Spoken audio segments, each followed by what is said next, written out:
सुप्रभात। विद्यार्थियों के अनुरोध पर मैं आज किरातार्जुनीयम महाकाव्य का पठन करने जा रही हूँ।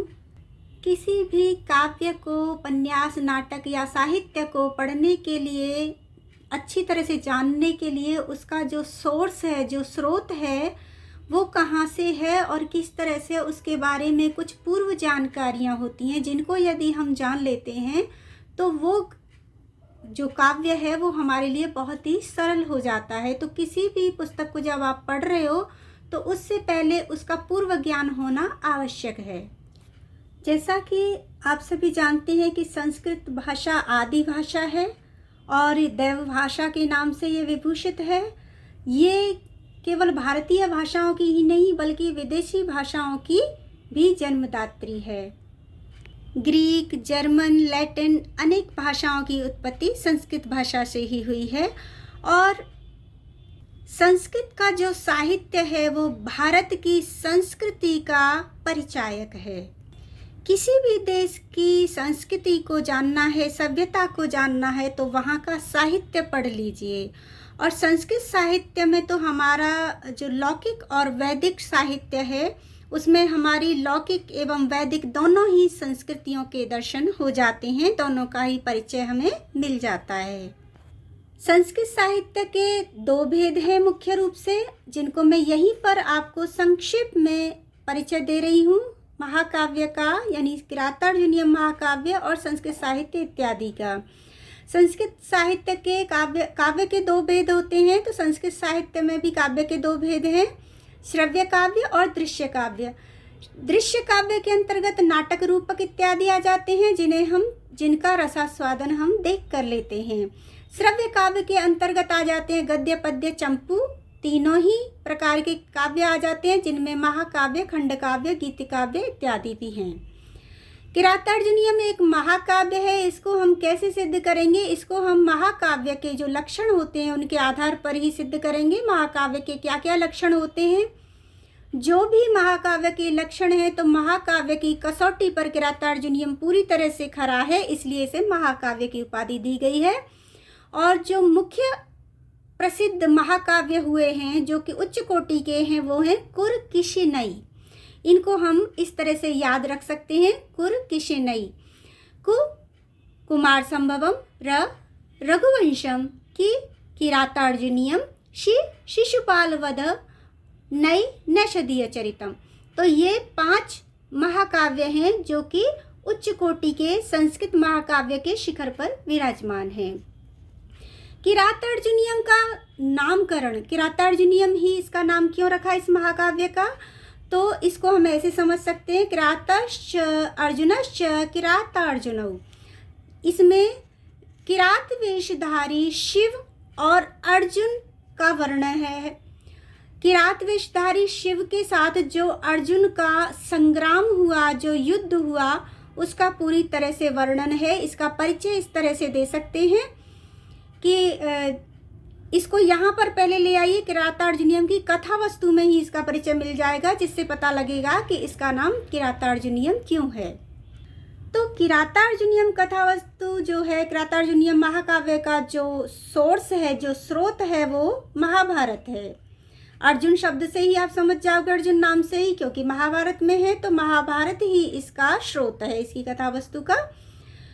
महाभारत में आप देखेंगे कि दुर्योधन के निमंत्रण करने पर द्यूत क्रीड़ा के लिए पांडव चले जाते हैं और शकुनी के छल के कारण वो अपना राजपाट समस्त हार जाते हैं, यहाँ तक कि वो द्रौपदी को भी हार जाते हैं पांडव दुर्योधन से।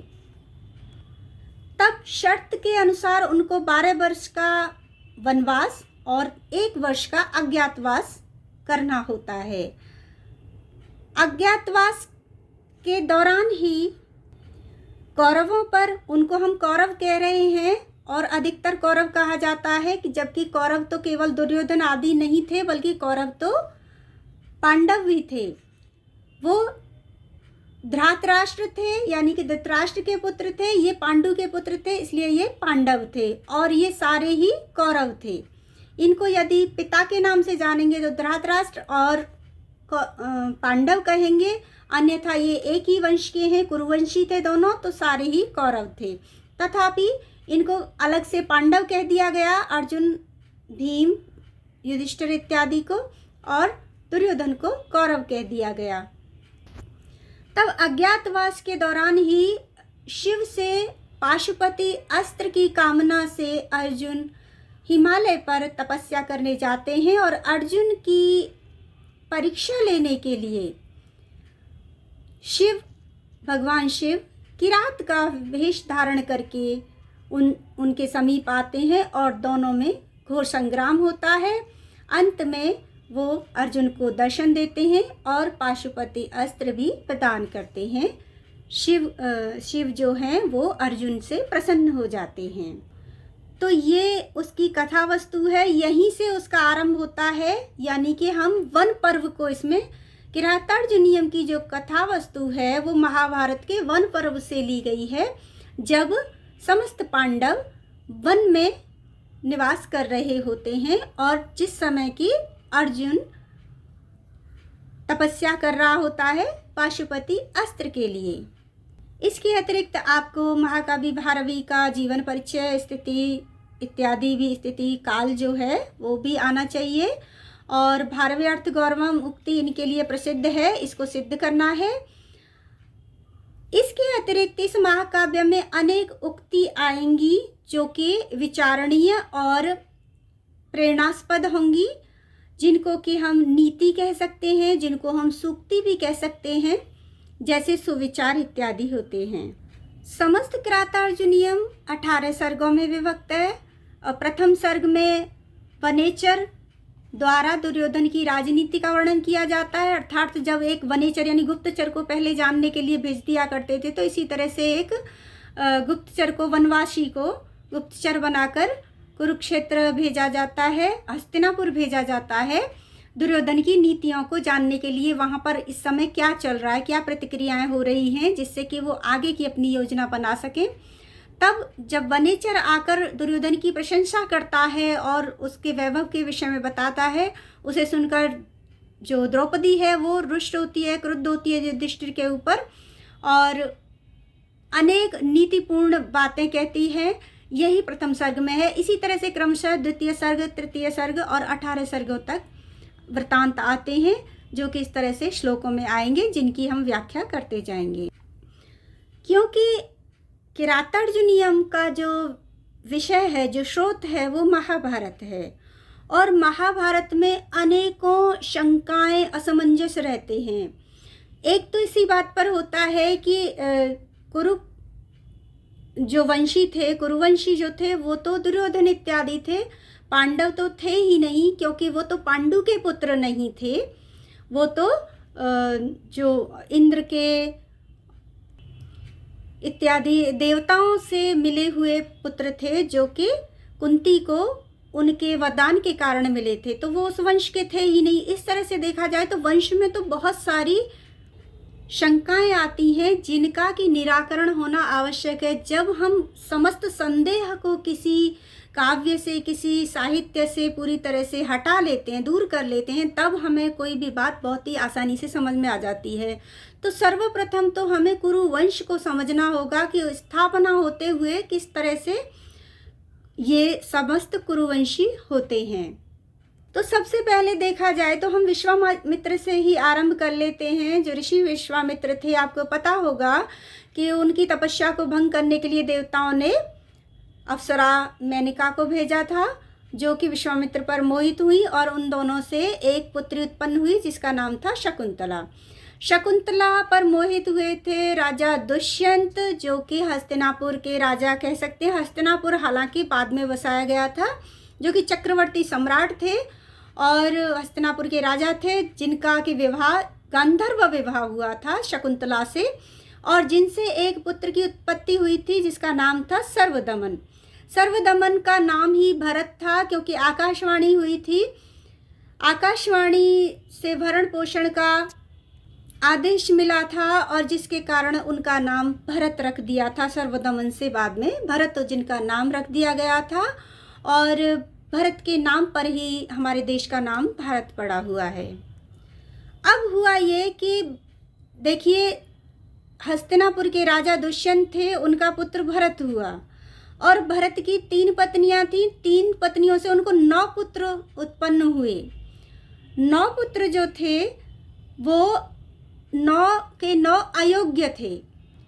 तो राजा भरत ने एक परंपरा चलाई कि ज़रूरी नहीं है कि राजा का बेटा ही राजा बने, जो योग्य होगा वो राजा होगा। अतः उन्होंने अपने 9 में से किसी भी पुत्र को राजा या अपना उत्तराधिकारी नहीं बनाया। तब उन्होंने एक दत्तक पुत्र यानी एक पुत्र गोद लिया जिसका नाम था भूमन्यु। उन्होंने भूमन्यु बहुत ही योग्य था, उसको राजा बनाया। तो भूमन्यु का जो विवाह हुआ वो विजया से हुआ। ये भी सब अपने अपने स्थान की देशों की राजकुमारियां इत्यादि थी। तो भूमन्यु और विजया से उत्पन्न हुआ सुभद्र। सुभद्र पुत्र की जो उत्पत्ति हुई, तो सुभद्र का जो विवाह हुआ सुवर्णा से हुआ, जो कि इक्ष्वाकु कुल की राजकुमारी थी, इक्ष्वाकु वंश की, जिसको कि हम कृष्ण का वंश मानते हैं। कृष्ण मतलब राम का वंश मानते हैं। तो इक्ष्वाकु कुल की सुवर्णा और सुभद्र का विवाह हुआ और उनसे एक पुत्र की उत्पत्ति हुई जिसका नाम था हस्ती। हस्ती जिसने हस्तिनापुर बसाया, या ये कहें कि जो राजधानी थी उसका नाम हस्तिनापुर रखा गया और हस्तिनापुर को ही राजधानी बनाया। फिर हस्ती का जो विवाह हुआ यशोधरा से हुआ। यशोधरा से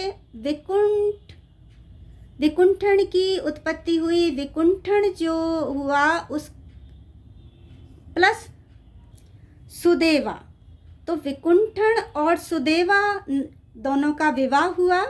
सुदेवा से, विकुंठन से और सुदेवा से एक पुत्र उत्पन्न हुआ जिसका नाम आजमेर था। आजमेर जिसने कि अजमेर को बसाया, जो बहुत ही प्रतापी था, वीर था। और इस आजमेर नामक पुत्र की जब ये युवा हुए, इनकी 4 पत्नियां हुई। 4 पत्नियों में से एक पत्नी थी रिक्षा। रिक्षा से संवर्ण की उत्पत्ति हुई। 4 पत्नियों से वैसे तो 124 पुत्रों की उत्पत्ति हुई थी, 124 संतान प्राप्त हुई, लेकिन उनमें से एक पत्नी जो थी आजमेर की, वो थी रिक्षा। और रिक्षा से जो पुत्र उत्पन्न हुए उनमें एक पुत्र था संवर्ण, जो कि बहुत ही धार्मिक प्रवृत्ति का था, धार्मिक प्रकृति का था, जिसकी कि शादी जो हुई, विवाह हुआ वो तप्ती से हुआ, जिसे सूर्यपुत्री कहते हैं। और ताप्ती नदी का नाम इसी तप्ती के नाम पर पड़ा। अब संवर्ण जो थे वो बहुत ही धार्मिक प्रवृत्ति के थे, उन्हें युद्ध इत्यादि से कोई अभिप्राय नहीं था। कि इसी कारण क्या हुआ कि पिता ने जो विरासत, जो राज्य संवर्ण को दिया, संवर्ण को ही राजा बनाया, 124 में से संवर्ण को बनाया।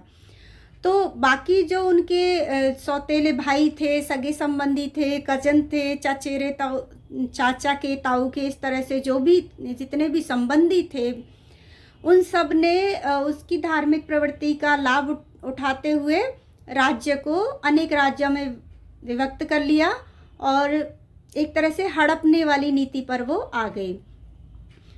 और वो लेकिन शांत रहते थे, किंतु कुछ समय बाद उनको फिर एक होता है ना, राजा वाला भाव उनके अंदर जागा और उन्होंने अपने प्रताप से पुनः संपूर्ण राज्य को एक कर लिया और वापस अपने देश को, अपने राज्य को पा लिया। और संवर्ण और तप्ती से जो एक पुत्र पैदा हुआ कुरु का जब जो वंश चला वही कौरव कहलाया। कुरु के वंश में जो उत्पन्न होते गए वही कौरव कहलाए। तो कुरु से ही इस वंश को नाम कौरव वंश मिला। तो कुरु जो थे वो बहुत ही प्रतापी राजा थे, उन्होंने ही कुरुक्षेत्र को बसाया। अब कुरु का जो विवाह हुआ वो शुभांगी से हुआ। कुरु का विवाह शुभांगी से हुआ। कुरु और शुभांगी से 2 पुत्र पैदा हुए, एक अनश्वा और दूसरा परीक्षित। नहीं, 4 पुत्र पैदा हुए, पहला अनश्वा, परीक्षित, भीमसेन और प्रतिश्रवा। अब हम प्रतिश्रवा को लेंगे, यानी कुरु का, अब इनको छोड़ दीजिए। कुरु जो राजा हुए उनका पुत्र प्रतिश्रवा हुआ। प्रतिश्रवा के 8 पुत्र हुए। 8 पुत्रों में से एक पुत्र था उनका प्रतीप। अब देखिए कुरुवंश और आगे किस तरह से बढ़ रहा है, यानी हम राजा शांतनु तक किस तरह से पहुंचेंगे। शांतनु से ही, क्योंकि महाभारत की शुरुआत मानी जाती है, और महाभारत की जब शुरुआत होगी तभी वनगमन, युद्ध इत्यादि होंगे, और तभी ये जो किरातार्जुनीयम है इसकी रचना होगी। तो प्रतिश्रवा के 8 पुत्र हुए, एक पुत्र था प्रतीप। प्रतीप जो था वो पूर्व जन्म में महाविश नामक राजा हुए थे। इनकी भी एक कहानी है। पूर्व जन्म में जब ये महाविश थे तो जो गंगा थी, हवा के कारण गंगा के शरीर से वस्त्र हट गया था, तो समस्त राजाओं ने, देवताओं ने अपनी दृष्टि नीचे कर ली थी, लेकिन तो महाविश उनको एकटक देखते रहे थे। तब ब्रह्मा आदि को क्रोध आया और उन्होंने कहा कि जाओ, अब तुम जाकर मनुष्य की भांति भूमि पर चले जाओ, यानी पृथ्वी लोक में अब तुम रहोगे और पृथ्वी लोक में तुमको इसका दंड मिलेगा। अतः प्रतिश्रवा के पुत्र के रूप में फिर प्रदीप ने जन्म लिया। प्रतीप हुए। प्रतीप का जब विवाह हुआ सुनंदा के साथ हुआ। प्रतीप और सुनंदा से 3 पुत्रों की उत्पत्ति हुई। पहले थे देवापी, दूसरे शांतनु और तीसरे वालीक। जो देवापी थे वो सन्यासी हो गए थे, उन्हें अब राजपाट से कोई मतलब नहीं थे। शांतनु जो थे वो राजा हो गए। शांतनु के नाम, पहले जो नाम थे वो किसी न किसी कारण से ही रखे जाते थे, ऐसे ही टशन में आज की तरह नहीं रख लिए जाते थे। कारण या तो उनकी प्रवृत्ति, उनकी प्रकृति, उनका जो व्यवहार है उसे देखा जाता था, और या फिर वो संबंध किससे रखते हैं। जैसे जनक की पुत्री जानकी हुई, या कौशल देश की राजकुमारी कौशल्या हो गई। इसी तरह से शांतनु जो थे वो बहुत ही शांत स्वभाव के थे। उनमें शांतत्व इतना ज़्यादा था कि कहते हैं कि अगर वो किसी क्रोधी व्यक्ति को छू लेते थे, स्पर्श कर लेते थे, तो वो व्यक्ति शांत हो जाता था, इसलिए उनको शांतनु कहा गया। तो शांतनु हुए फिर राजा। इससे पूर्व अब हम बता देते हैं, शांतनु से पूर्व जो महाभिष जो पूर्व जन्म में थे, जो कि शांतनु के पिता हुए प्रतीप। जो प्रतीप एक बार गंगा किनारे, नदी के किनारे बैठे हुए थे। गंगा आई और उनकी जंघा पर आकर बैठ गई, और उन्होंने कहा कि तुम मुझे अपनी पत्नी के रूप में स्वीकार करो, तो क्योंकि मैं तुम्हारी जंघा पर बैठी हूँ। तब प्रतीप ने, एक तरह से वो उनका प्रायश्चित हो गया था, तो प्रतीप ने कहा कि तुम तो मेरी दाईं जंघा पर आकर बैठी हो, जो कि पुत्र की का स्थान होता है, पत्नी का तो बायां होता है, वो तो वामांगिनी होती है। अतः मैं तुम्हें अपनी पुत्र वधू के रूप में ही स्वीकार कर सकता हूँ। यह सुनकर गंगा शांत हो गई और वो चली गई। यानी उनका जो पूर्व जन्म से जो मन में वो चल रहा था, जो क्रोध, जो मैल था, जिसकी कि वो उनको पत्नी बन के सजा देने वाली थी, किंतु उनको पुत्र वधू की दृष्टि से जब उन्होंने देखा सादर पूर्वक, तो वो चली जाती हैं। तब बाद में फिर उनको शांतनु पुत्र पैदा होता है। और अब आ जाइए आप कहानी पर कि शांतनु जब नदी किनारे जाते हैं तो वो गंगा पर मोहित होते हैं, और इस तरह से शांतनु और गंगा का विवाह होता है। अब यहाँ भी आपको पता होगा कि गंगा विवाह से पूर्व एक वचन लेती है कि मैं जो भी संतानें होंगी उनका मैं कुछ भी करूँगी, आप मुझसे कभी प्रश्न नहीं करेंगे। तब इस तरह से वो करीब 7 पुत्रों को उत्पन्न होती है और गंगा में बहा देती हैं। शांतनु से रहा नहीं जाता। जब 8वां पुत्र होता है तो वो उनको रोकते हैं। तब गंगा उनको कहती हैं कि ये वसु थे, जो कि श्राप से ग्रसित थे, जिनको कि मैंने मनुष्य रूप में इनको पैदा होने का श्राप था, तो इनको पैदा होते ही मैंने इनको मुक्त करती चली गई हूँ। और 8वां वसु अब आप स्वीकार कीजिए, जिसका कि नाम भीष्म था, और देवव्रत भी उनका नाम था। उसके बाद गंगा चली जाती हैं और फिर कालोपरांत शांतनु नदी के किनारे जाते हैं, जहाँ पर उनको एक निषाद कन्या सत्यवती दिखाई देती है, और सत्यवती पर वो मोहित हो जाते हैं। सत्यवती के साथ फिर उनका विवाह होता है। और सत्यवती, इसे विवाह से पूर्व सत्यवती के पिता वही निषाद राज एक शर्त रख देते हैं कि निषाद मतलब मछुआरे होते हैं, शर्त रख देते हैं कि मेरी पुत्री की ही जो संतान होगी वही राजा बनेगी, इसी शर्त पर मैं विवाह अपनी पुत्री का आपके साथ करूँगा। तब शांतनु तो दुखी होते हैं, किंतु भीष्म इस शर्त को स्वीकार कर लेते हैं और शांतनु और सत्यवती का विवाह हो जाता है। सत्यवती और शांतनु से 2 पुत्र पैदा होते हैं, चित्रांगद और विचित्रवीर्य। चित्रांगद और विचित्रवीर्य जो होते हैं दोनों, तो उसमें सर्वप्रथम चित्रांगद की तो मृत्यु हो जाती है। गंधर्व युद्ध में गंधर्वों के साथ युद्ध करते हुए चित्रांगद की मृत्यु हो जाती है। बचता है विचित्रवीर्य। विचित्रवीर्य का विवाह दो बहनें ही होती हैं, 2 राजकुमारियों से होता है, एक है अंबिका, दूसरी अंबालिका। किंतु अंबिका और अंबालिका दोनों को ही विचित्रवीर्य से कोई भी संतान प्राप्त नहीं होती है। अब पहला तो देखिए कि राजा जो भरत हुए, उन्होंने अपने किसी भी पुत्र को राजा नहीं बनाया और उन्होंने एक दत्तक पुत्र यानी एक पुत्र गोद लिया। लेकिन क्योंकि गोद लिए को भी अपना ही नाम दिया जाता है, अपना ही वंश, तो इस तरह से वो भरत का ही वंश माना जाएगा। तो एक तो वहाँ समाप्त हुआ, किंतु नवीन प्रथा के अनुसार भरत वंश आगे बढ़ा। दूसरा, यहाँ आकर अब जो भरत वंश चल रहा था, जो कि दत्तक पुत्र के रूप में चल रहा था, पुत्र से चल रहा था, वो भी समाप्त हो जाता है, क्योंकि विचित्रवीर्य से कोई संतान प्राप्त नहीं होती है।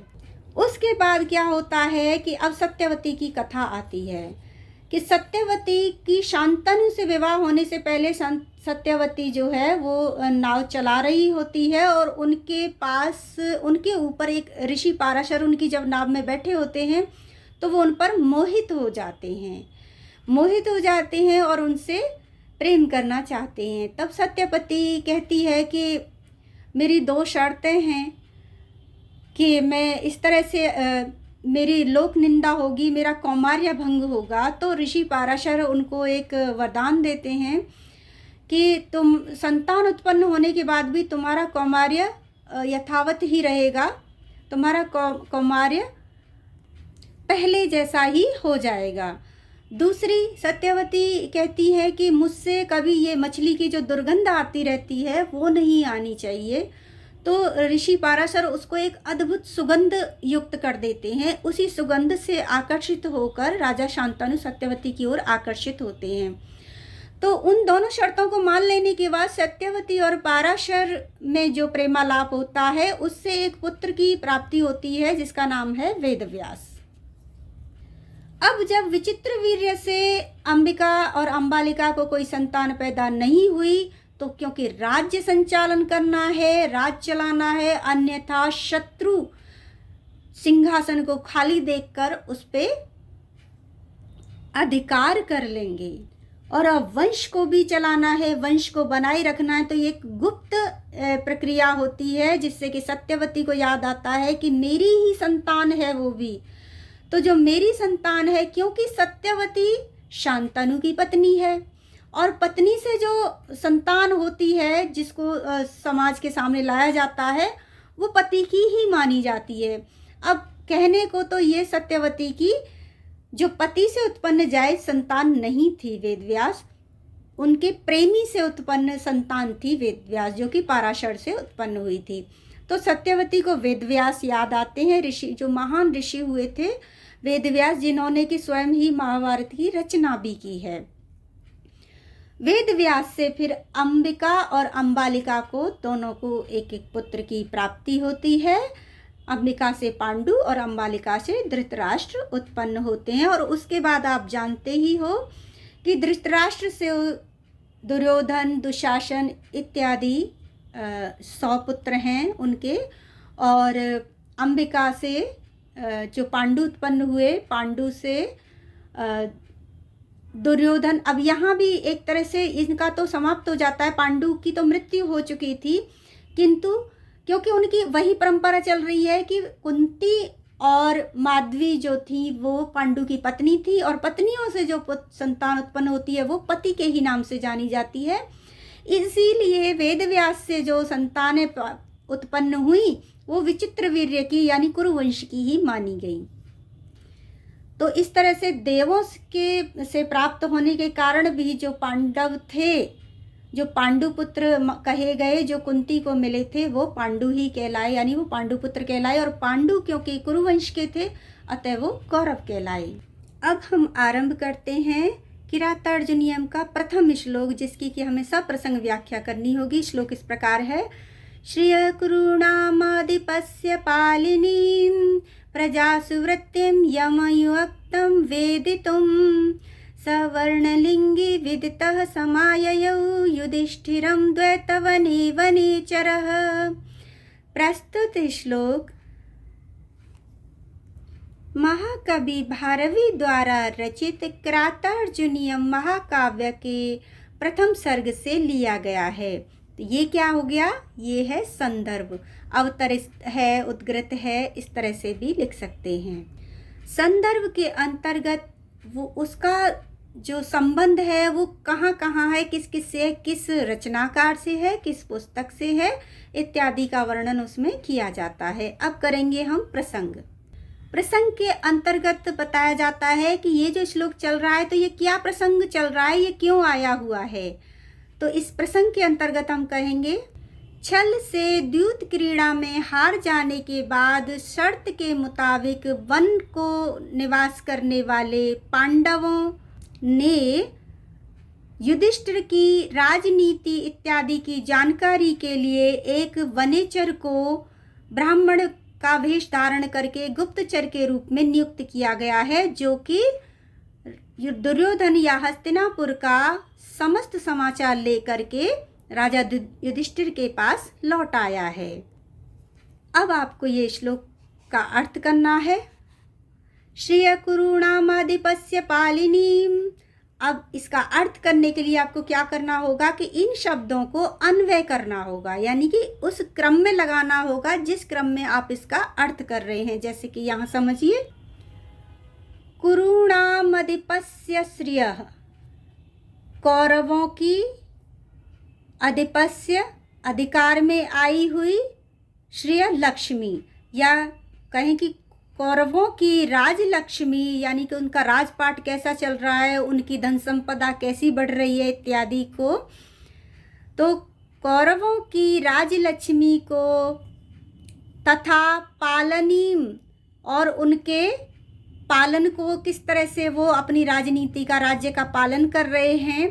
प्रजासु वृत्तिम, और प्रजा में उनका व्यवहार कैसा है, यानी कि लोग उनके विषय में क्या सोचते हैं, कैसी बातचीतें करते हैं, उनको अच्छा राजा मानते हैं या बुरा राजा मानते हैं दुर्योधन को, वो यानी उनके प्रति लगाव है या लोग उनसे परेशान हैं, उनकी निंदा करते हैं। तो प्रजा में उनका व्यवहार जानने के लिए, उनकी सोच जानने के लिए, वेदितुम, उन प्रजा में उनका व्यवहार वेदितुम जानने के लिए, यम, जिस आयुक्तम वर्णलिंगी, जिसे नियुक्त किया था, वह ब्राह्मण वेशधारी, वह ब्राह्मण वेशधारी वनेचर यानी भील, विदिता समस्त समाचार को जान करके द्वैत वन में युधिष्ठिरम समाययौ, युधिष्ठिर के समाययौ समीप आ गया है।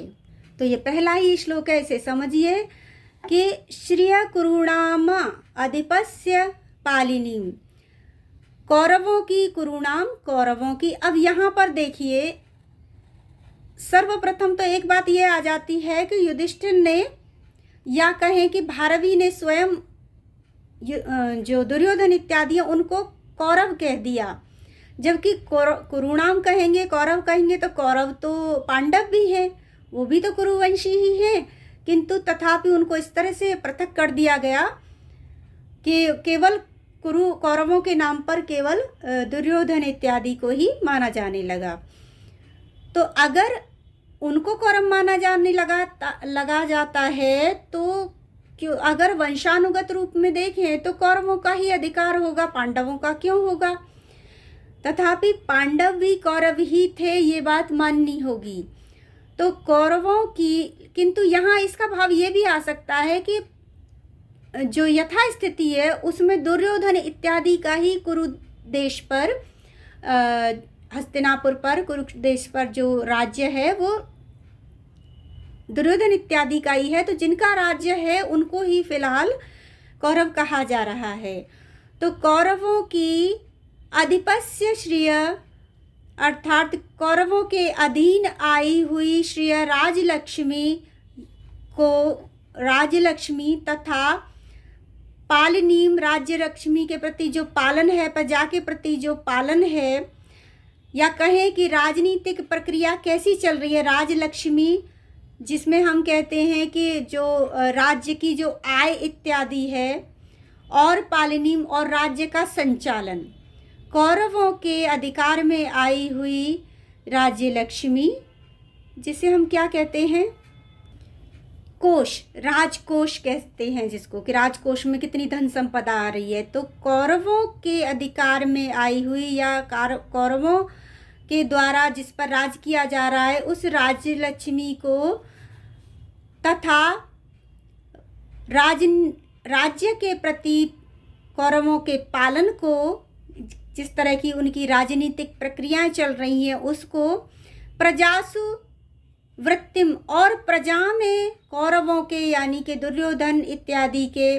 वृत्ति व्यवहार को, प्रजा के साथ वो कैसा व्यवहार कर रहा है, प्रजा उनके प्रति क्या सोचती है, यम अयुक्तम, जिसे भी नियुक्त किया गया था, वेदितुम, जानने के लिए।